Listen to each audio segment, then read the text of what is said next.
ఏలూరు జిల్లా పర్యాటక రంగాన్ని అభివృద్ధి చేయడం కోసం 1/70 చట్టాన్ని సవరించాలని ఏపీ స్పీకర్ అయ్యన్న పాత్రుడు చేసిన వ్యాఖ్యలకు నిరసనగా మాన్యం బంద్కు పిలుపునిచ్చిన గిరిజన సంఘాలు. స్పీకర్ వ్యాఖ్యలకు నిరసనగా 48 గంటల ఏజెన్సీ బంద్కు పిలుపునిచ్చిన గిరిజన సంఘాలు. ఏలూరు జిల్లా ఏజెన్సీలోని పోలవరం, జీలుగుమిల్లి, బుట్టాయిగూడ, కుకునూరు, వేలేరుపాడు మండలాల్లో కొనసాగుతున్న బంద్.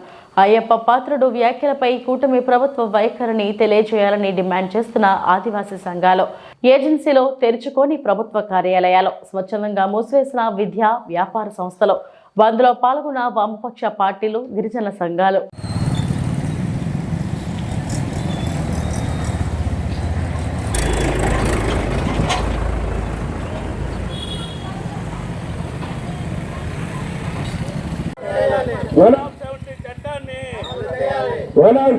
చట్టాన్ని గిరిజన చట్టాన్ని హవహలంగా మాట్లాడుతున్న వారిపై చర్యలు,